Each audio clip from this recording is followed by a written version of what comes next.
Good evening or good morning, wherever you are in the world. I'm Samantha Joseph, and I'm moderating the 6th YouTube session of the 6th International Women's Day edition of our Read for Pixels campaign. Through Read for Pixels, the Pixel Project is collaborating with 17 award-winning best-selling women writers to raise awareness about violence against women and to raise funds for the Pixel Project to keep our efforts to end violence against women alive and kicking, as well as help us to reveal the first mystery celebrity male role model portrait in our Celebrity Male Role Model Pixel Reveal campaign. We'll be telling you more about the Read for Pixels fundraiser, which has lots and lots of exclusive author goodies, a little later in this session. And you can find out about the Pixel Project at www.thepixelproject.net.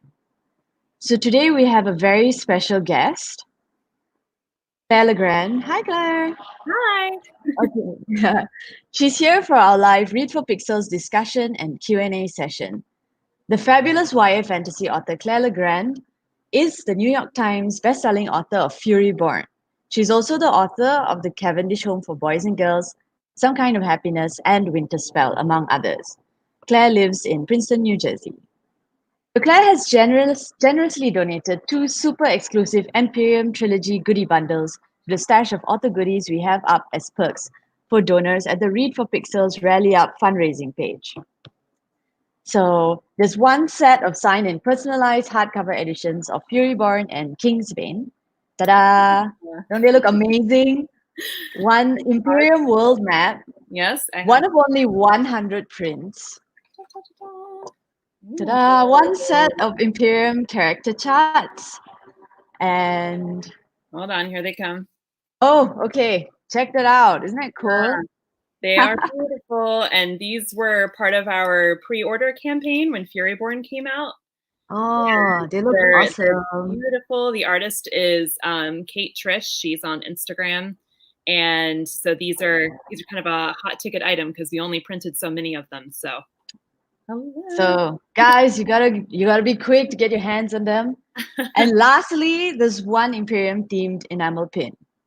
Yes, it's the beautiful, like the iconic 2 crowns with the scepter between them. Super pretty. So these goodie bundles are available to donors in the US, but you better hurry up to donate it because there's only 2 bundles available. So once someone snaps it up, it's gone, guys.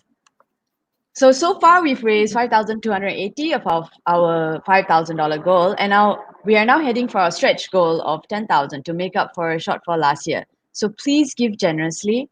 All funds go towards the Pixel Project's work to help end violence against women.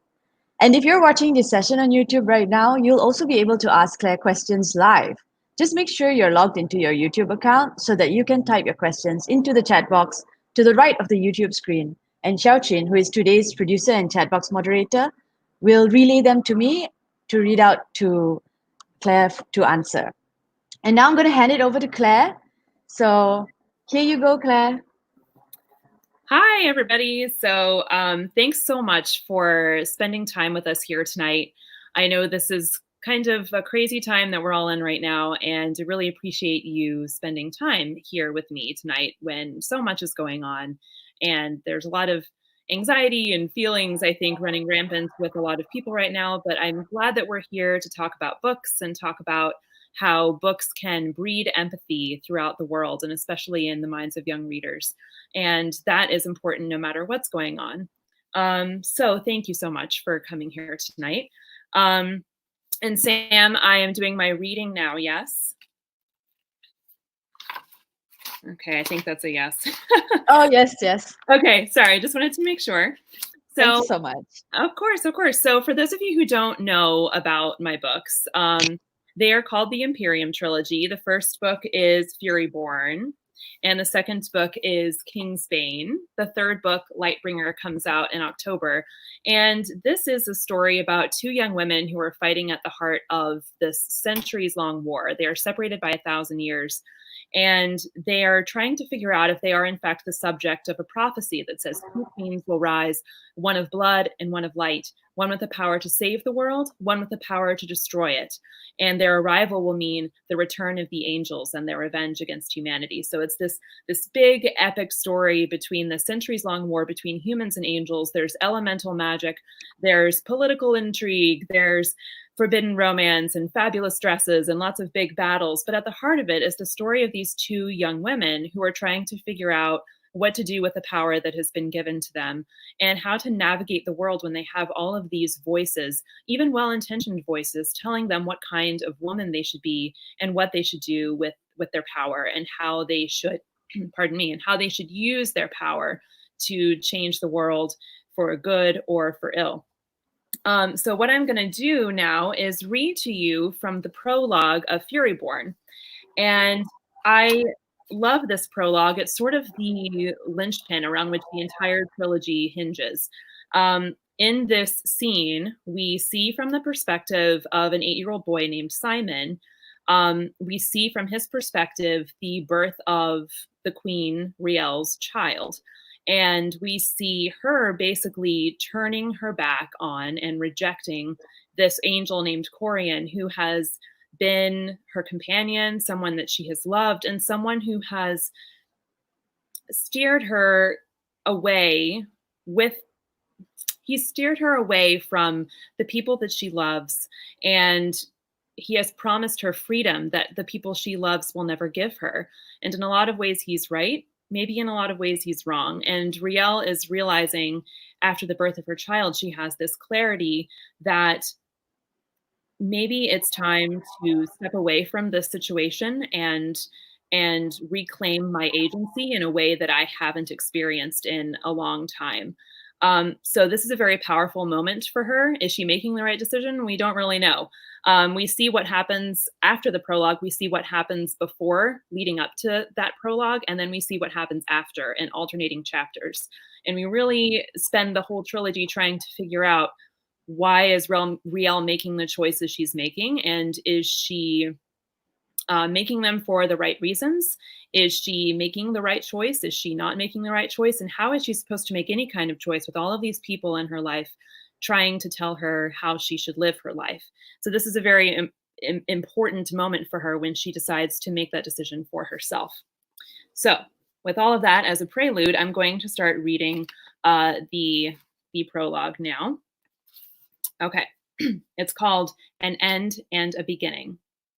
And it begins with an epigraph from a document called The Word of the Prophet. And it says, "Some say the queen was frightened in her last moments, but I like to think that she was angry. The queen stopped screaming just after midnight. Simon had been hiding in her closet, fingers jammed into his ears to block out the noise. For hours he had crouched there, knees drawn to chest, head bowed. For hours the queen's rooms had shuddered in tandem with her screams. Now there was silence.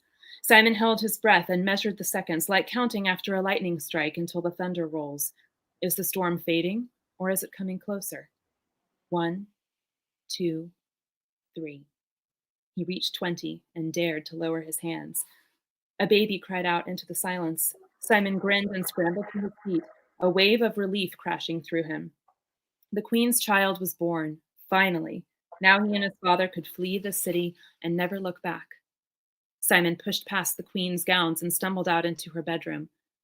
"Father?" he asked, breathless.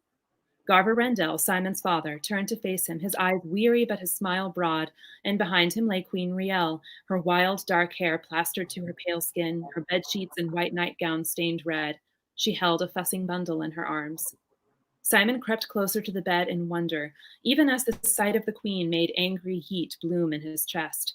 His kingdom's new princess was a small thing, scrunched red face, skin slightly darker than her mother's, wide brown eyes, a mop of wet black hair. Simon's breath caught in his throat. The baby looked very much like her late father. Riel stared at the child, then gazed up at Simon's father in bewilderment. "I thought I would kill her," said the queen.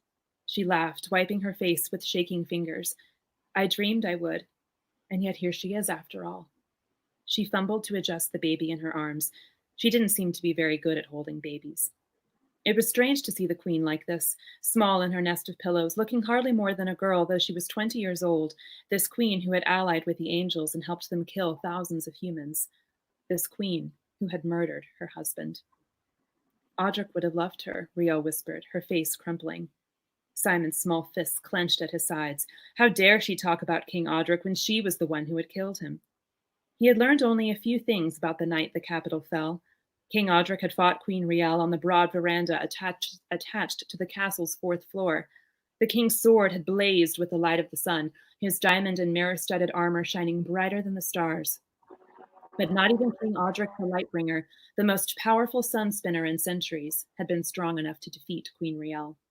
The queen had carved a sword out of the air, a blinding weapon forged from the Imperium itself. Riel and Audric had fought blade to blade, but the fight had been brief. And when Riel plunged her glowing hand into Audric's chest to tear out his heart, there had been nothing but bloodlust in her eyes as she watched her husband fall to ashes at her feet. Simon wasn't a violent child, but all the same, he thought that if he looked at the queen for one more second, he might strike her. So he uttered the Sun Queen's prayer in Audric's honor, made the queen's light guide him home, and turned to his father instead. That's when Garver Rendell went rigid and whispered, "He knows," then fell gasping to his knees. Simon rushed to his side. "Father, what is it? What's wrong?" Garver clutched his head, his body jerking. "He knows, God help us, he knows," he moaned, and when he looked up, it was with eyes gone gray and cloudy. Simon's heart sank to his feet. He knew those eyes and what they meant. An angel had found its way inside his father's mind at last, and from the terror on his father's face, Simon knew it must be Corian. "Father, listen to me. I'm right here." Simon grabbed his father's arm. "Let's go. We can leave now. Please, hurry." Simon heard the queen behind him, singing softly to herself. "This is how you hold your child. This is how you murder your husband." Her laughter was thick with tears. "He knows what I am," Garver rasped. Simon's growing dread turned his body to stone. Corian knew that his father was a mark, and Simon was too, neither angel nor human, but with the blood of both inside them. Suddenly, the markings hidden on Simon's back beneath his tunic felt like flares that would alert everyone in the conquered city to where he was hiding. For years, he and his father had lived secretly in Seldaria's capital, concealing their marked backs and their forbidden magic. They had been healers, honest and hard-working, sought out by commoners and temple magisters and even the royal family. And now Corian knew. Simon shoved his father toward the door. "Father, move, please!" Garver choked out, "Get away from me, he'll find you." He seized Simon by the collar and shoved him away. Oops, sorry. He seized Simon by the collar and shoved him away. Simon's head smacked against the queen's 4-poster bed, and he slumped to the floor, dazed. He watched his father turn, laugh a little, clutch his head. He watched him mutter angry foreign words in a voice that was half his and half Corian's, and then run limping to the terrace window. Then, with a strangled cry, Garver Rendell threw himself off the queen's tower. Simon lurched up, grabbed the bed curtains for support, stumbled forward, and fell. Head throbbing, fighting back the urge to be sick, he crawled across the floor to the terrace. At the railing, the mountain wind slapping his cheeks, he couldn't bear to look down. He pressed his face against the cool stone, wrapped his arms around 2 posts. Someone or something was making an awful choking noise. "Simon," said a voice behind him. He realized then that the awful noise was coming from him. He jumped to his feet, rounding on Queen Riel. "You did this," he cried. "You killed us all. You're a monster. You're evil." He tried to say more. She had betrayed everyone in the kingdom of Seldaria, everyone in the world. She was supposed to be the Sun Queen, their savior and protector, and yet she had become the Blood Queen, the King's Bane, the Lady of Death. So I'll stop there. That's not the entire prologue, but it's kind of a long chapter, so I won't read the whole thing. So yeah, that's the beginning of Furyborn. That's the beginning of the story of Riel and Eliana, who are the 2 main characters of the trilogy. And I started writing these books a long time ago when I was 18 years old. And that prologue, although a lot of other things about the stories, the books rather, have changed, the prologue of the first book has remained virtually the same from the beginning. So that's a really special chapter for me. Thank you so much for that reading, Claire. We're going to go to our questions. Okay. But first, we have a viewer question. Yeah.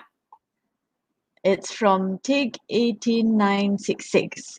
Hi, Claire, it's Dave from Instagram. Out of all your published works, including Lightbringer, which would you like to see turned into a graphic novel? Why that particular book and who to adapt it? That's a really great question. I think that Winterspell, which is my young adult Nutcracker retelling, which came out in 2014, I think that would make a fantastic graphic novel. I really think it would make a fantastic anything visual. So like a graphic novel or a movie or a TV series, because it's a very visual book, very rich textures and very like elaborate and flashy set pieces, action scenes.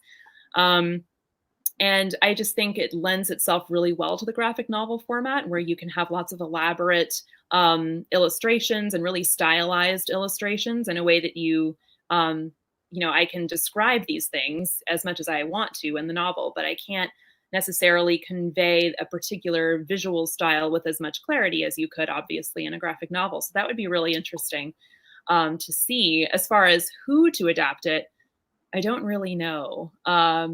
It would have to be, I would, I would really like to work with somebody who had a style that was like a mix between modernity, like just really modern kind of angular styles, and really rich, elaborate, sort of more old-fashioned romantic styles, because those are the two textures of Winterspell. Thanks for your question, Dave from Instagram. Thanks, We'll Dave. go to our first pixel question. So, Claire, you've mentioned before that you want your young readers of all genders to meet a diverse array of girls and women through the books that you write. First off, what or who are your inspirations for your female characters? Well, this may sound a little bit cheesy, but it's the truth. I really take inspiration from all of the amazing women that I know in my life. My mother, my friends, teachers, coworkers, just a lot of different kinds of women who populate my world. And they are so ambitious, and they are compassionate, they are smart, they are innovative. And I take bits and pieces of those women and how they have affected me and infuse my characters with those feelings, because not everybody maybe is as lucky as I am to have those kinds of people in their life. So I want to expose my readers, especially my young readers, to those kinds of amazing qualities that the women in my life possess. Right. So your stories have female characters such as Riel and Ileana from the Imperium series who are brash, very independent, and can be perceived as unlikable.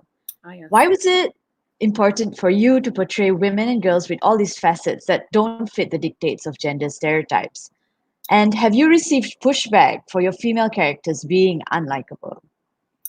As far as pushback goes, I think it probably exists. I don't go out and seek out reviews, so I'm sure it's out there, but I haven't had people come to me directly and say these characters are super unlikable. Like, how dare you? Um, I think that it's important to portray complex characters of all genders, because that's what humans are. Humanity is complex. Humanity is nuanced. Nobody is all good or all bad. Nobody is likable, whatever that means, all of the time. And so it's really important for me, especially with my female characters, to push back against societal expectations that have existed for so long, that women should be nice and play nice and smile a lot and be pretty and not make a fuss and not push back against the corrupt power systems that try to keep them oppressed. Um, and also, I want them to not only be brave and rash and, you know, heroic in the very flashy, obvious way that Riel and Eliana often are. I also want to write about characters who are shy and quiet and who get scared, and who maybe they aren't warriors, but they fight with their words and with their ideas and with their compassion. I have a book coming out next year that's a middle grade book called Thornlight, and it's a companion novel to my middle grade novel Foxheart, which came out in 2016, I think 2015, 2016. Oh. And Thornlight, the main character is this girl named Thorn, she's not a fighter. She doesn't have extraordinary magic. She is just a girl who has a great deal of compassion and moves through the world with a lot of love. And that's what ends up changing the world in her story. And I like writing characters like that too, who are just normal people who are trying to do the right thing. I think that can be very powerful as well. But I like portraying all of those characters, from the Thorns, who are very gentle and shy and don't have a lot of magic, to the Riels and Elianas, who are not always gentle and are very angry and have a lot of power. I want to portray all of those characters with a lot of nuance and a lot of complexity.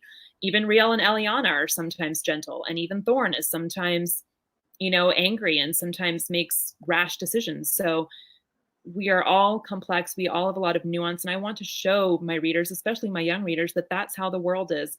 And the world is not, this very black and white version of what people of a certain gender should be.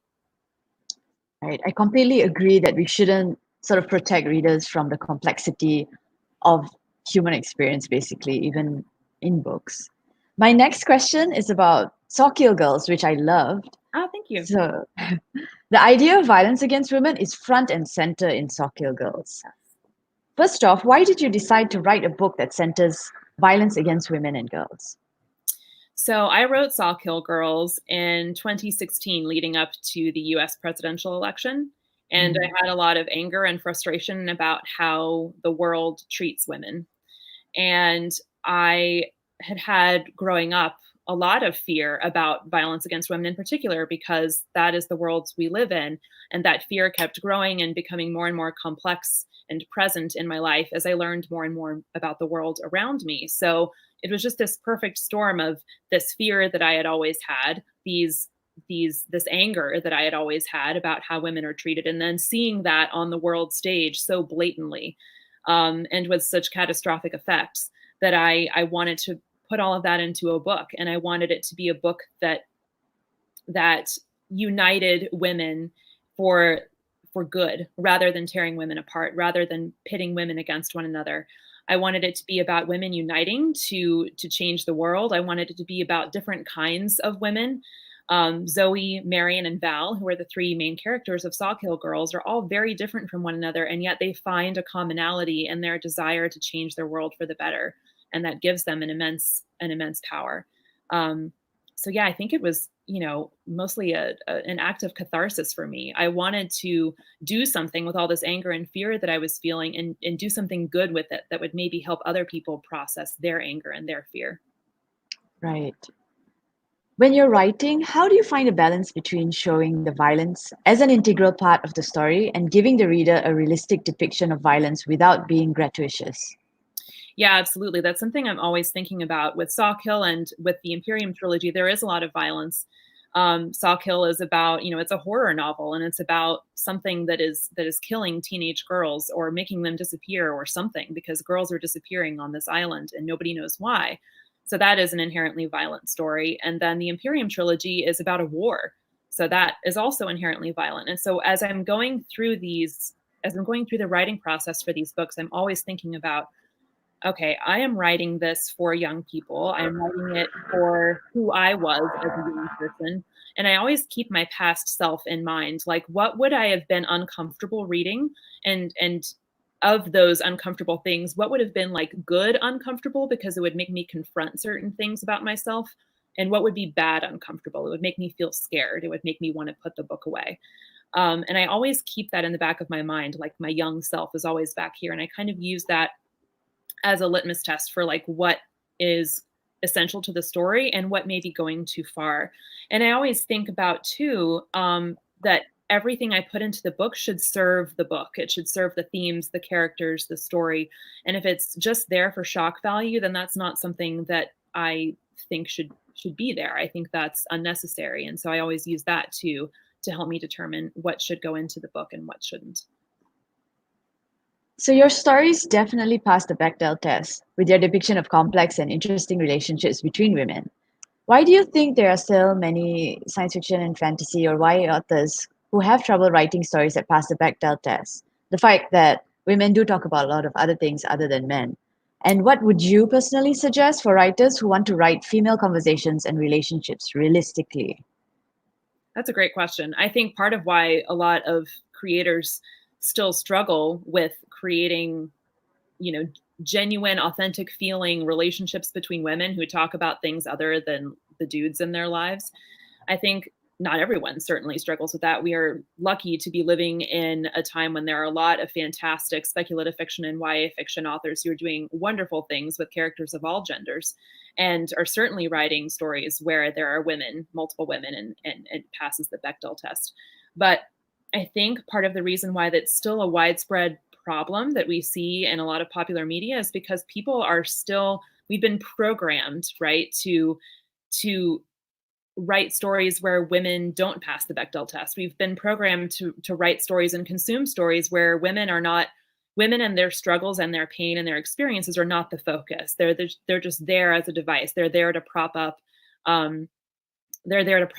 men's stories. And even if there are a lot of women in a story, I think often we are programmed to, okay, there are a bunch of women here, but we're just going to have them prop up whatever, men are in the story and not actually have them have substantive conversations with each other about other things, about their lives, about their fears, about their experiences. I think we're just fighting a lot of like decades and decades and centuries of programming to do the exact opposite of writing stories that have, that pass the Bechdel test. And you said your question, what was the next question? I'm sorry.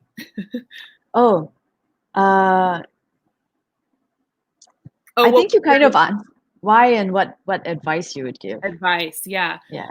For people who want to write like authentic conversations between women, just listen to the women in your lives, listen to the women online, listen to them talk about what's important to them, and listen to them when they talk about a piece of media critically and thoughtfully about, what that story did right and what it didn't.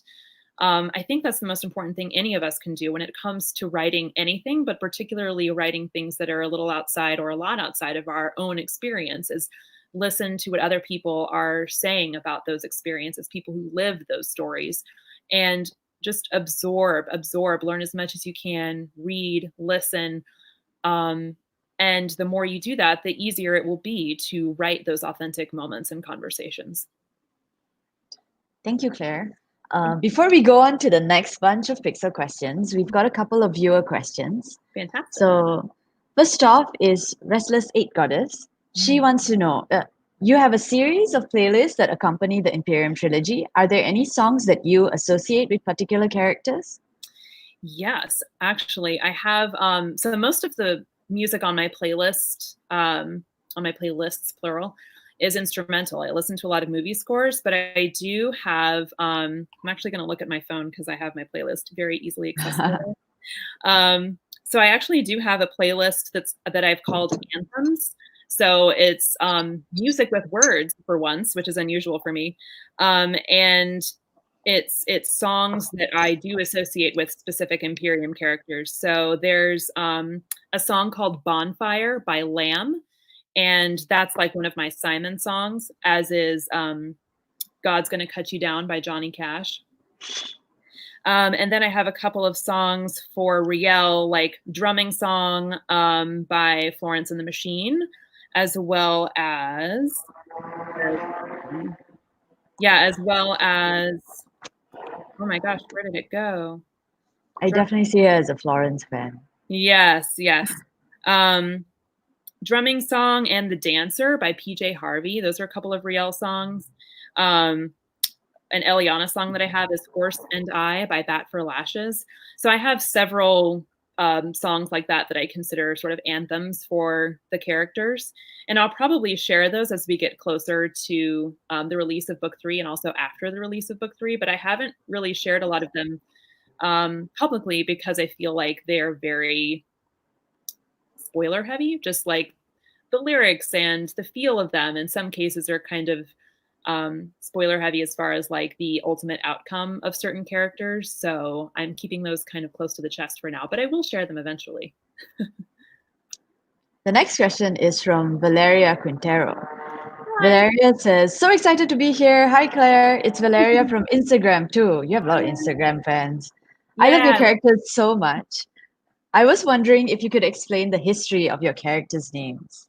Yeah. Gosh, names can be really hard, coming up with names.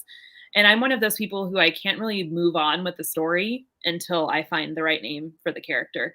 So I spend a lot of time on like baby name websites and etymology websites. So one of my favorite sites is behindthename.com, I think. Let's check. Yeah, behindthename.com. I've spent a lot of time on there over the years. I also just kind of sometimes I just look around online for names that I like and kind of take pieces of names and put them together. I do a lot of name building based on how things sound, like the texture of things in my mouth when I say them aloud. Um, and for the more important characters, I do think a lot about meaning and just how I want the name to feel a certain way when you say it and to evoke those characters when you say it. Um, so it's a lot of research on like baby name sites and also a lot of trial and error and just kind of playing around with language and words until I find a combination of sounds that really fits the character. And then like some names I've just liked for a long time. Like Simon has always been a name that I've liked. Just I don't know what it is about that name, but I just think it evokes a certain sense of like no nonsense mystery, and that's appropriate for Simon. Yeah, so it's just a combination of it's a very messy process. It's a lot of trial and error.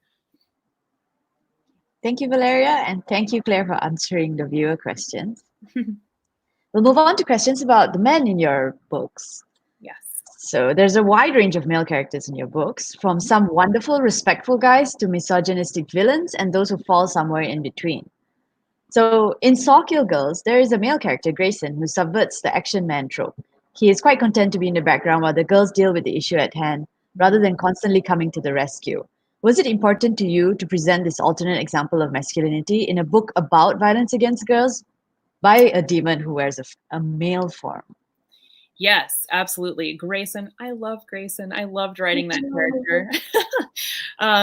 Grayson forever. Yeah, it was very intentional. Like with all of the horrible things that happen in Saw Kill Girls, um, acts of violence committed against women by men, sometimes monsters, sometimes men who are basically monsters. I wanted to have as a foil to them this male character who is wonderful and supportive and doesn't insist upon certain expectations for himself or for women. He shrugs off the societal pressures of toxic masculinity, and he is the exact opposite of that. He's supportive of the girls, who is respectful of them, and I wanted to have that there to show to model like what the appropriate behavior of a man should be.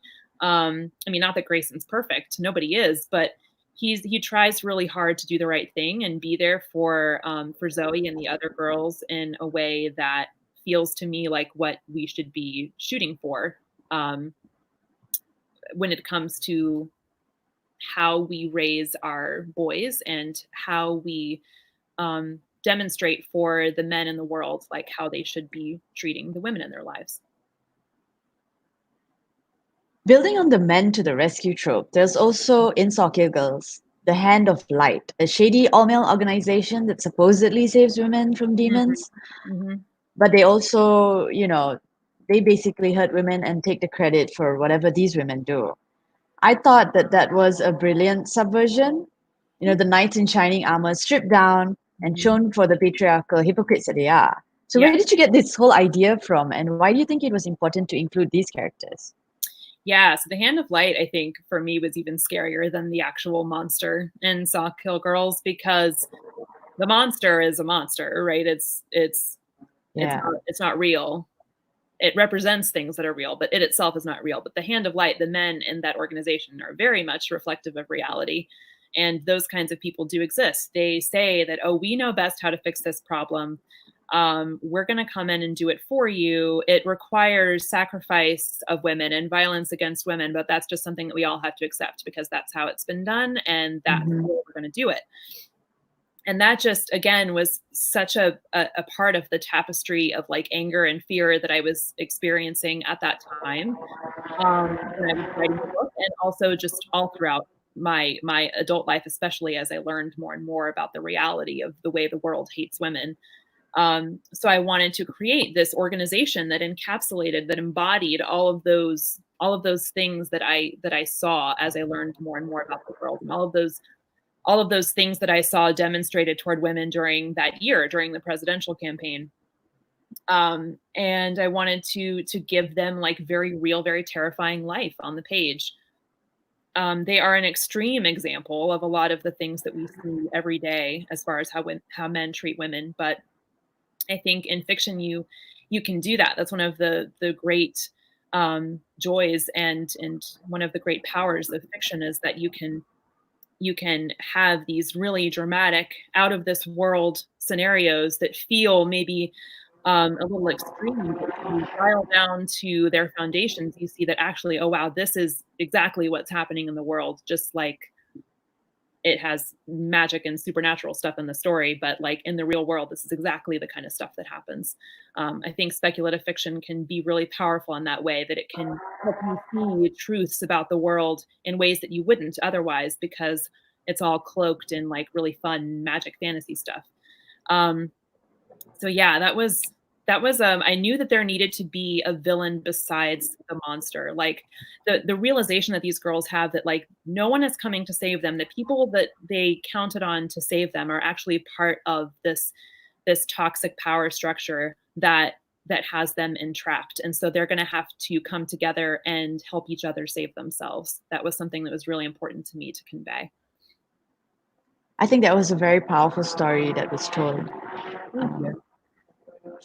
Uh, Still on the topic of the men, Yes. do you think reframing how stories describe men that move away from like toxic stereotypes and make them more vulnerable, more complex, is one of the ways writers can break away from tropes and just break away from alpha males and toxic masculinity and just move readers away from the dehumanization of women? Do you think the reframing can help that? Yeah, absolutely. Like characters like Grayson and Sawkill Girls, um, and some of the characters in the Imperium trilogy. I have to be really careful about talking about the Imperium trilogy because like book 3 still hasn't come out, and I want to like I don't want to give anything away, but certainly Grayson and Sawkill Girls, like it's it's great to highlight characters like that who, as you pointed out earlier, like subvert the tropes of men coming to the rescue and saving the helpless women, that subvert the idea that masculinity has to be this way and no other way.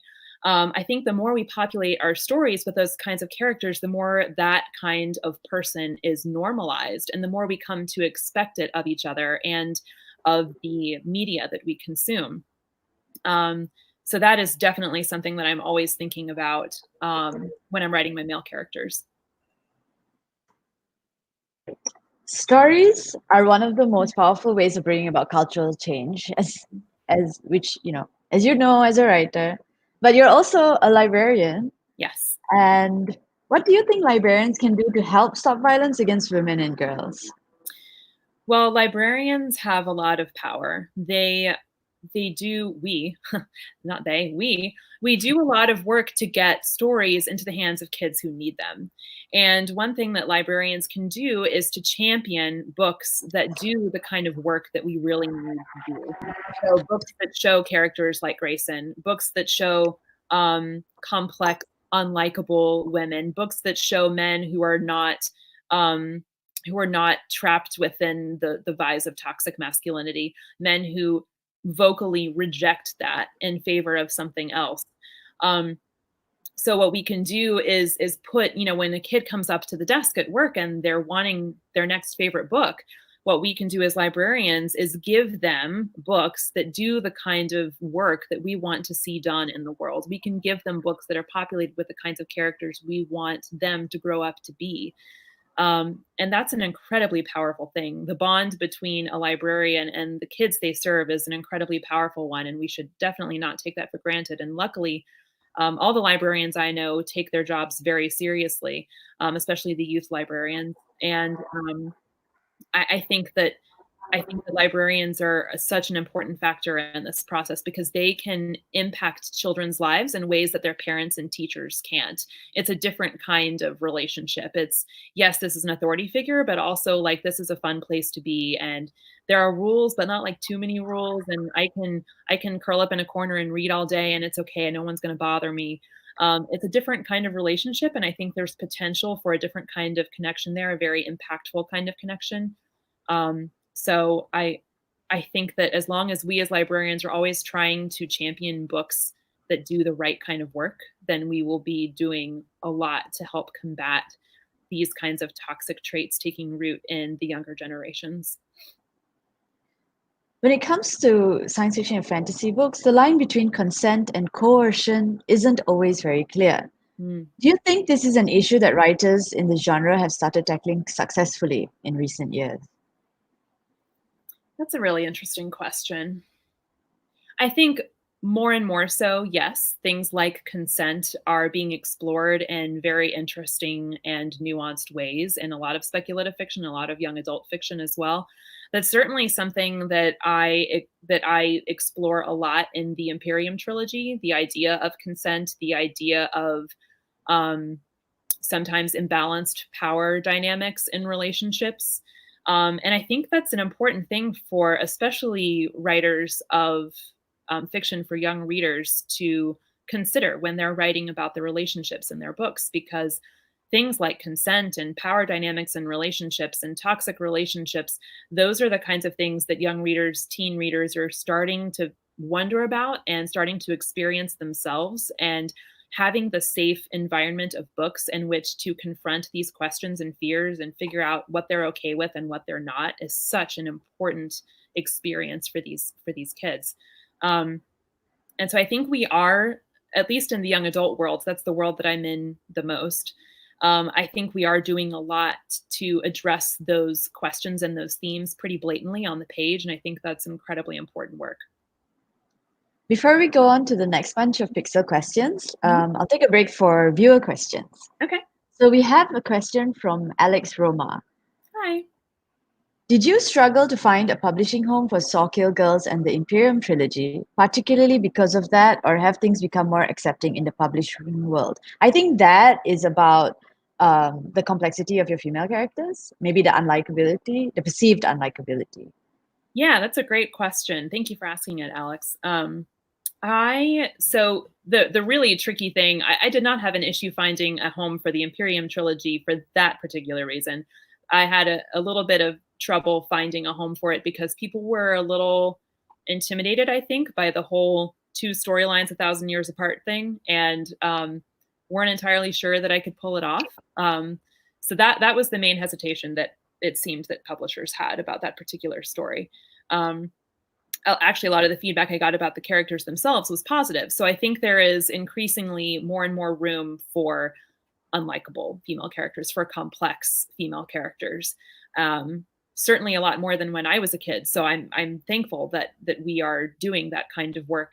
We still have a long way to go, of course, but and for Sawkill, I did not have a problem finding a home for that either. I think because I'm not really sure why. It just was good timing. And I was lucky in both cases to find an editor who really got what I was trying to do with each story. And I think in the case of Sawkill Girls, there was and still is a lot of appetite out there in the reading world for stories about characters like that, for stories that are exploring questions of violence against women and female empowerment and women coming together to fight evil and the scary, monstrous, women hating forces that are in the world.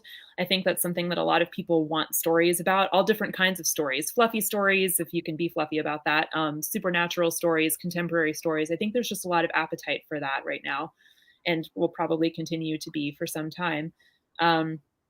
So I think it was just good timing for that one. So yeah, great question. We have another one from Kaylin. Hi, Claire. It's Kaylin from Instagram. Could you talk about your process of taking sparks of inspiration and turning them into stories, as well as some of the things that inspired Fury Born? That is a great question, Kaylin. Thank you.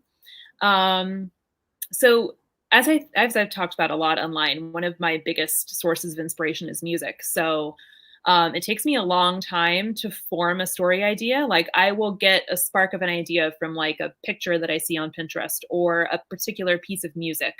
Um, and that will kind of sit in the back of my mind for a long time, and I will slowly um, build upon that by maybe I'll make a playlist centered around that original song, or I'll make a Pinterest board centered around that original image, and I'll just kind of I'll build layers and layers of texture, and it takes a long time, as I said.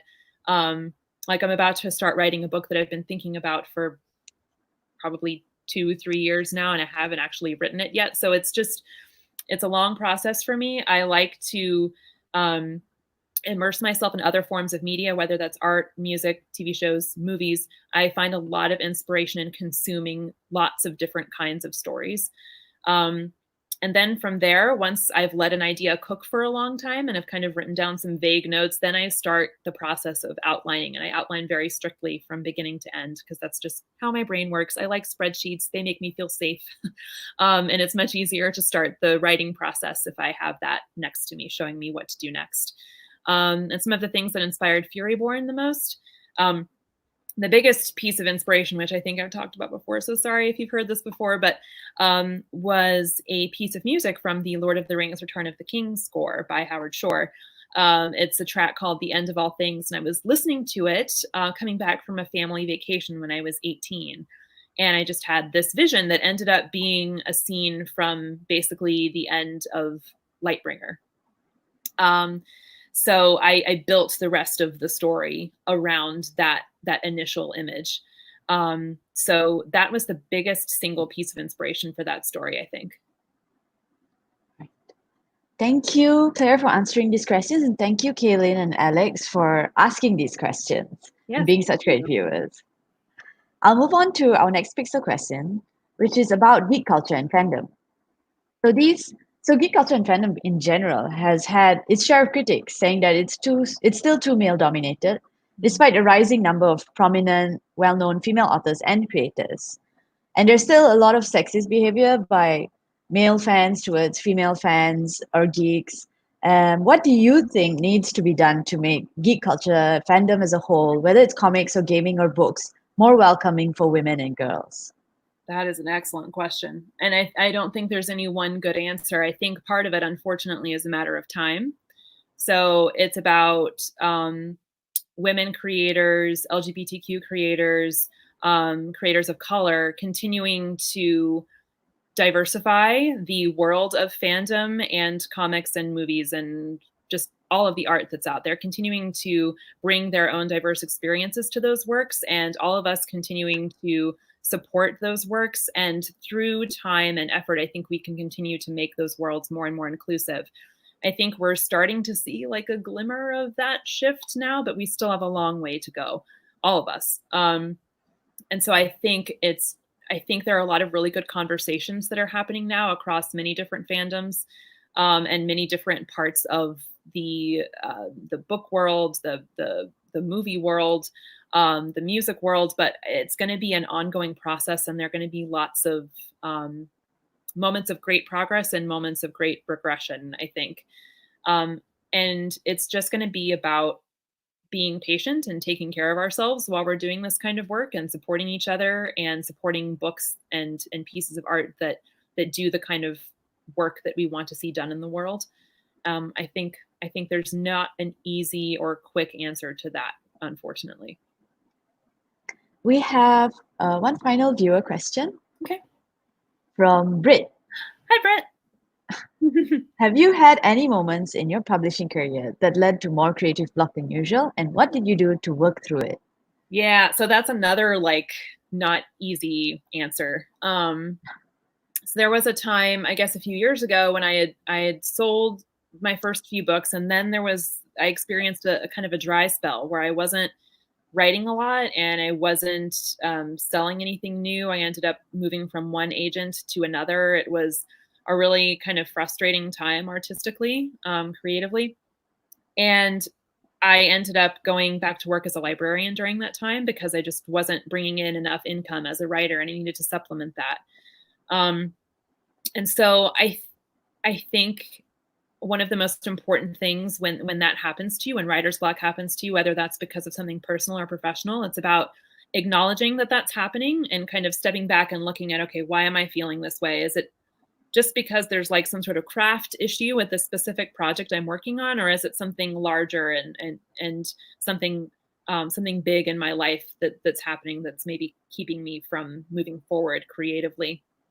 And it's also about being patient with yourself and taking care of yourself during those moments when you feel like you've run creatively dry and you're not able to produce as much as maybe some of your other creative friends. And that can be really tough to see because it makes you feel like you're doing something wrong. But we all go through those phases of writer's block or creator's block.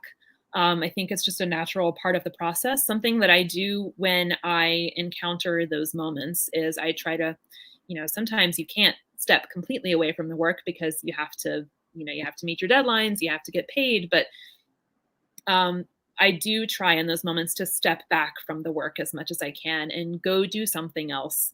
Like go work at a library. Like I went back to work as a librarian. That's kind of an extreme example, but even something as simple as putting the laptop or the easel or whatever you're using to make your art, putting that away for the day and going and doing something else.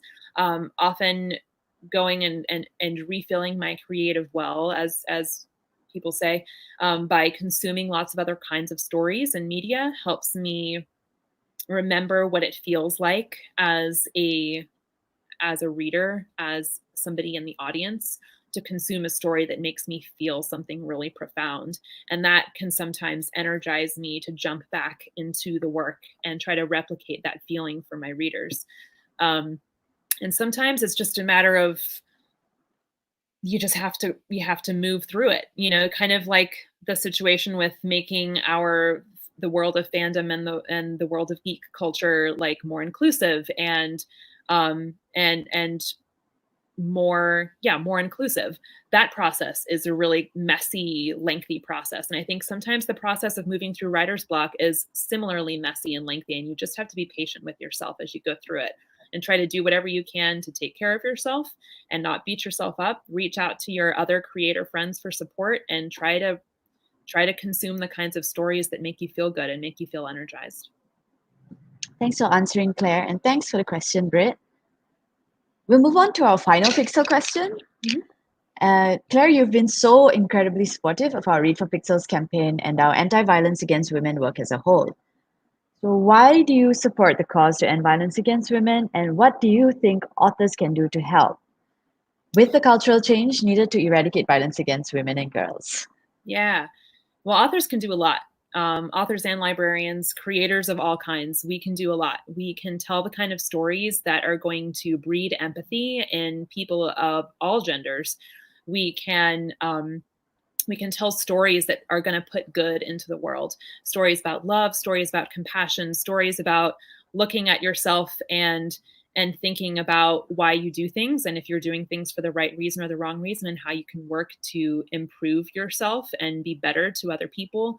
Those are the kinds of stories that we need to populate the world with. And the more stories that are out there saying those kinds of things and entertaining people while saying those kinds of things, then the easier it will be for future generations to move forward through their lives with the kind of compassion that we really want to see, the kind of compassion that can end violence against women.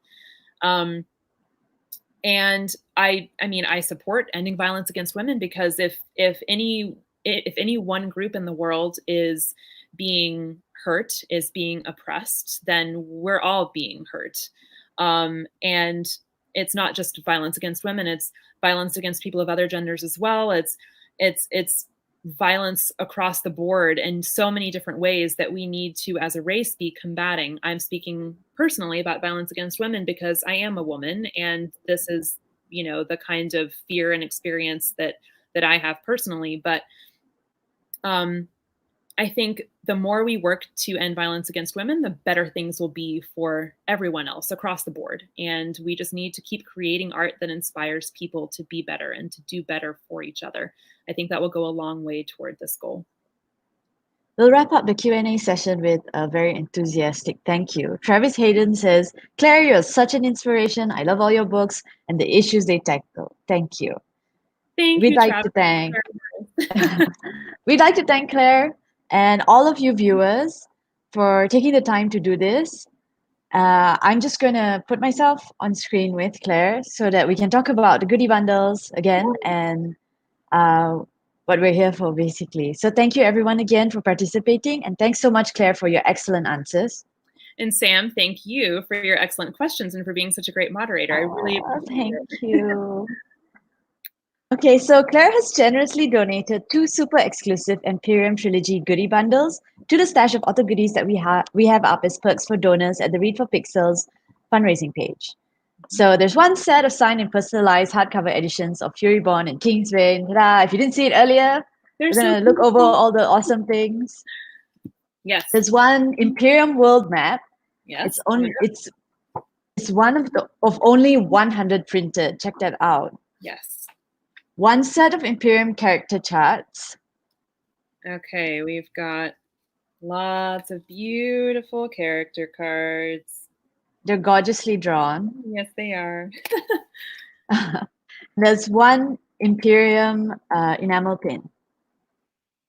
Imperium themed enamel pin. Yes. So these goodie bundles are available to donors in the US, but only in the US only, unfortunately. But you guys better hurry up to donate to get it because Claire only has 2 bundles available. Once someone has gotten their hands on it, it's gone. So there are plenty more author goodies available from authors including Tamara Pierce, Anna Stevens, Kendari Blake, Liana Renee Hyberd, Nikki Drayden, PC Cast, and more. New goodies will be released every Friday throughout March. So please give generously to help us reach our goals. All funds go towards the Pixel Project's work to help end violence against women. I'm going to share a screen here for a minute. Sure. With some information about where people can go if they want to donate. So there you are.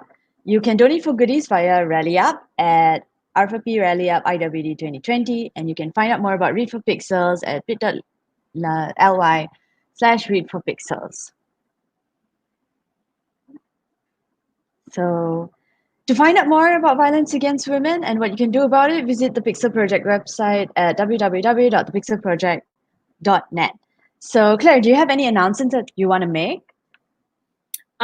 The biggest announcement I want to make is something that many of you probably already know. I just want to remind you that Lightbringer, the 3rd book in the Imperium trilogy, comes out October 13th.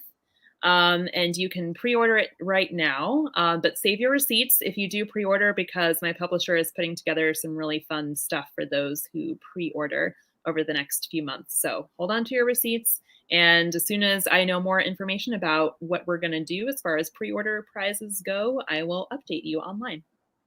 And with that excellent news, I'd like to thank all our viewers and thank Claire and everyone. Have a good day or a good night wherever you are in the world. Bye-bye. Thank you so much for everyone. Thank you, Sam.